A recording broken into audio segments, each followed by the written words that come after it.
Mga ka-Republic, isa si ROS coach Yang Giao sa mga umangal sa mabilisang trade deal sa pagitan ng Ginebra at Tira Firma Jeep na nagdala kina Christian Standhardinger at Stanley Pringle sa Jeep kapalit ni na Isaac Go at Stephen Holt.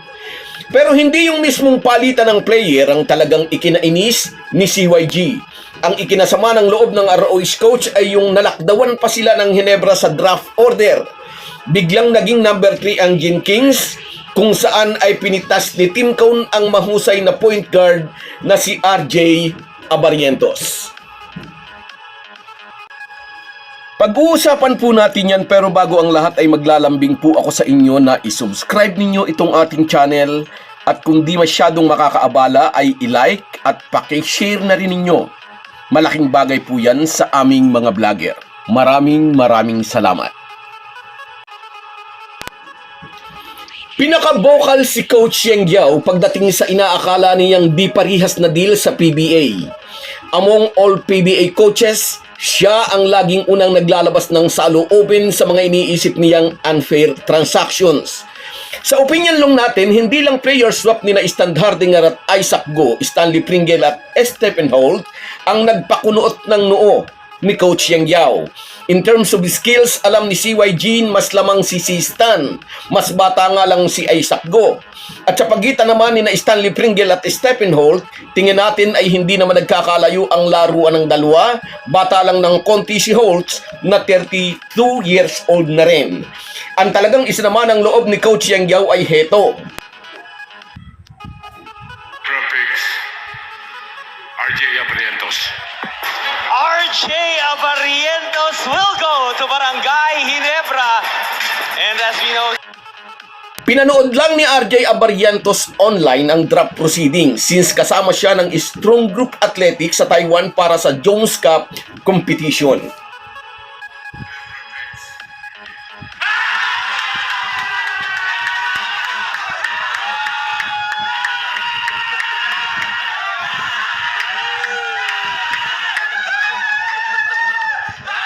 Kutob natin ay wala naman sa radar ng rain or shine si RJ Abarientos dahil mayroon na silang mahusay na point guard sa katauhan ni na Gian Mamuyak who is 6'2", si Andre Karakot at si Adrian Nocom.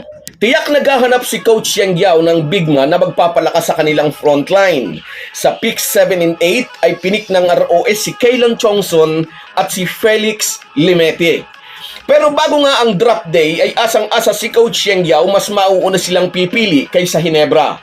Pero biglang ang naging number 3 ang Gin Kings sa tulong ng isang team na madalas magbigay ng mahuhusay na player sa mga SMC teams. At dahil dito nagland sa Ginebra ang Korean Basketball League Rookie of the Year na si RJ Abarientos. Sa biglaang trade deal ng Ginebra at Tira Firma na kasama sa dilang palitan din ng draft order, tiyak ikinagulat din ito ng ibang coach. Ngunit si Coach Yang Giao lang naman ang laging malakas ang loob na sabihin ang kanyang saloobin. At huwag sanang magugulat ang mga buzzers, hindi pa tapos sa pagdalaw ang Ginebra. Kinuha na rin ng Gin King si Ben Adamos mula sa Northport, kapalit naman si Sydney Onwebere. Gaya ng nabanggit na natin kahapon sa ating previous video, noon nag-request din si Onwebere na malipat sa ibang team dahil nakukulangan sa playing time. Tahimik lang si Coach Tim Cone pero nakatanim na pala iyon sa kanyang isip. At heto pa, hanggang sa PBA Season 50 ay may mga plano na rin ang Ginebra. Itrinade ng Gin Kings papuntang Tira Firma na naman ang bagong pick nila sa rookie draft, sina Didat Hanapi at Paulo Hernandez, kapalit ang isang second round pick para sa susunod na rookie draft sa 50th season ng liga. Oh, baka kumuda na naman kayo mga buzzers. Hindi lang ang Ginebra ang gumagawa ng ganito. Pati yung mga team ninyo may ganito ring diskarte. Basa-basa rin pag may time. Anyway, isa sa ipinagningit-ngit ng mga buzzers ay nagkaroon ng Ginebra ng isang potential star sa katauhan ni RJ Abarientos, ang number 3 pick ng Gin Kings sa katatapos na rookie draft. At damay sa galit ng Ginebra haters itong Tira Firma. Kundi raw sa kagagawa ng mga ito ay hindi mapupunta sa Ginkings ang pamangkin ni Flying A. Hindi lamang mahusay na point guard si RJ Abarientos, may matalas din itong shooting mula sa 3-point area. Inaasahan ni Coach Tim Coe na magiging maganda ang kombinasyon ni na Isaac Go, Stephen Holt, Maverick Ahanmisi at Japet Aguilar at RJ Abarientos. At si L.A. Tenorio sa kanyang natitirang playing days ay nariyan para i-mentor ang 24-year-old na KBL Rookie of the Year. Sa kabila ng mga drama at palitan ng mga salita mula ng mga trades na Stan Hardinger at Stanley Pringle, ang lahat ay papunta sa isang direksyong gustong tahakin ng Barangay Ginebra. Kailangan ng Ginebra na pabatain ang kanilang lineup upang di maiwanan ng kanilang mga kalaban. So guys, yan lang muna. Hanggang sa muli.